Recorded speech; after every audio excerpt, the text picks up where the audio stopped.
Hello and welcome to the first video I'll be doing about The Blue Planet. So The Blue Planet was a series that came out in 2001 and it was about the ocean, and it was the first major series to deal with the oceans.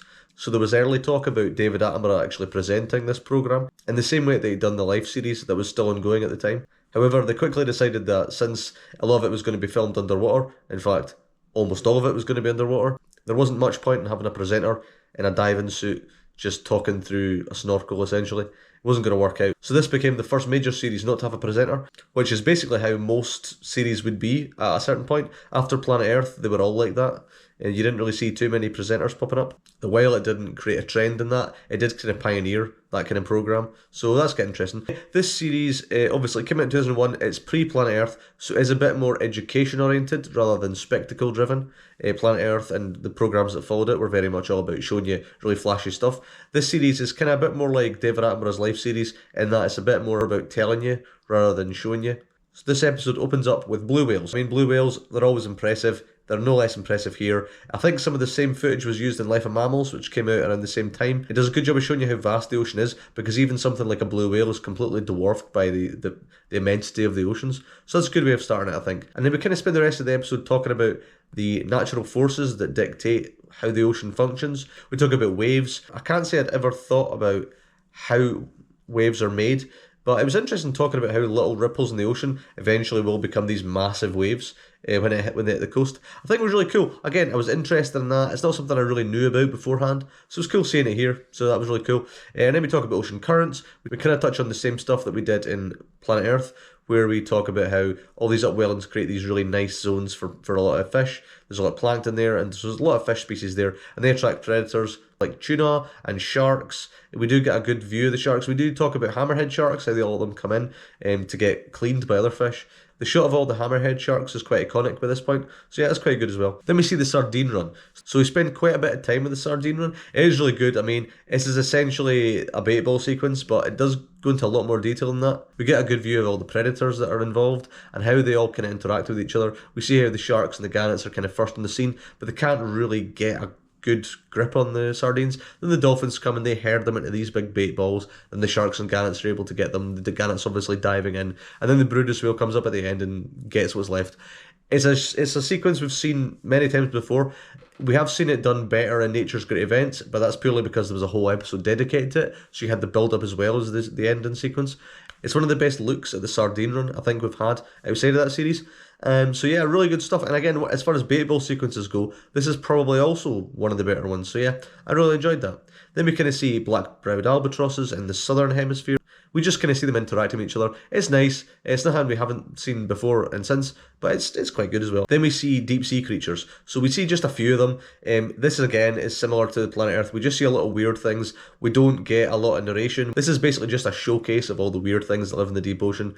I'm not going to dwell on it too much because the next episode is entirely about the deep ocean, so I'll just talk about it there. And then we get sea turtles. We see sea turtles coming to lay their eggs, and that's all dictated by the tide. Again, we talk about tides, the moon, and how that impacts things, and it's quite good. It's interesting talking about why they actually come at this particular time. So they will generally come in to lay their eggs when it's like peak half moon, if that makes sense. And it seems to be because the tide is at its weakest, so there's less chance of eggs getting washed away. And then we go to Alaska, where we see all this phytoplankton blooms. It's so massive that it turns the sea green. Abra does call them aquatic plants. It's not the case. Phytoplankton is its own thing. It is photosynthetic, but that's as far as the similarity goes. And we see all the herring come in, and that is the backbone of one of the greatest food webs in the world. We see humpback whales, we see sea lions, birds, bears. Everything goes in for these herring. There's so many herring that it doesn't really put a massive dent on their numbers, and they're able to breed, and their eggs are food for other things as well. And then we see the grey whale migration. So this is the best part of the episode. From memory, it's the best part of the series as well. We see this mother and calf grey whale migrating north, and then they, as usual, are beset by orcas. So this was the first time we'd seen this sequence in a major BBC natural history production. This kind of sequence has been done several times since then in various series, most recently in Mammals, but in other things like The Hunt, Frozen Planet 2, Frozen Planet 1.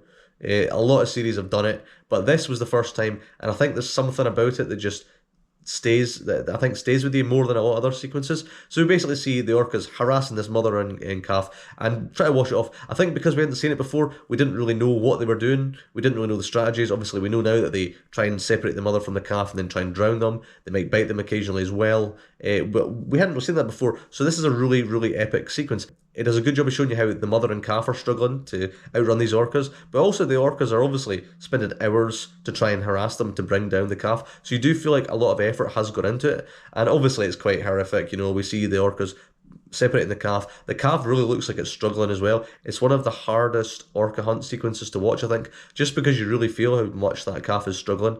And then when eventually they bite it and you see that the blood's in the water, it's really horrific. And then they eventually kill it. They don't exactly say how it dies. They just say the calf is dead at one point. I feel like it's probably a bit more gruesome than they're prepared to say, which is fair enough. And then they talk about how the mother has to continue her migration, now bereft, which is something they don't really talk about a lot of the time. But I like how this series does touch on the fact that, you know, that mother has carried this calf for so long and, you know, it was all for nothing. So it's going to be pretty horrific for it. And even talking about the effort the orcas have spent to bring it down as well. I like how they kind of treat it respectfully. And then we see that the orcas only eat the tongue and the lower jaw, but that doesn't go to waste. And we touch on how whale carcasses drift to the bottom of the ocean and they're eaten by a wide variety of things. We see hagfish. We don't really see hagfish very often. I like how they talk about how they are weird, like they're not really true fish. I mean, there isn't really such a thing technically as a fish. They are the most primitive vertebrates in the world, and we don't really see them very often. And this is kind of all they do is just eat things in a certain way. So it's quite cool. Then we see squid migrating to the top of the ocean to reproduce, and it's kind of fine. Again, I feel like it's not the strongest way to end the episode, but it's still alright, you know, it's good as well. And then we get this making waves sequence, which is basically the diaries. So the diaries weren't the done thing until Planet Earth. They were kind of still finding their feet. But this series does appear to have a diary sequence. I don't remember it having a diary sequence, but maybe I just didn't watch it on iPlayer. I don't know. And it's kind of weird. It's introduced by David Attenborough. So he does physically appear in the series. And then we basically see the people filming the blue whale. And it's fine. I feel like they hadn't really mastered the diary sequence yet. It's still alright. It's kind of fine. It's not as good as the Planet Earth stuff, but it's interesting enough. And it's really cool seeing them side by side with the blue whales. I mean, you do get a sense that it was a really special sequence for them. So yeah, really good stuff. Overall, this episode is pretty good. Again, Blue Planet is a series that I have seen a couple times before, but it's not one that I'm particularly nostalgically attached to. It's not like Planet Earth or some of the other sequences that I kind of grew up watching. I kind of just came into this one quite late. But it's still really good. Again, this episode's great. The highlights, obviously, the grey whales and the orcas. But I mean, the sardine run's really good as well. So yeah, what were your highlights? Let me know in the comments below. As ever, feel free to like, comment and subscribe, or don't if you don't want to. That's perfectly fine. Yep, I'll be doing the next episode, which is the deep ocean next week. So look forward to that. And I will see you then, and goodbye.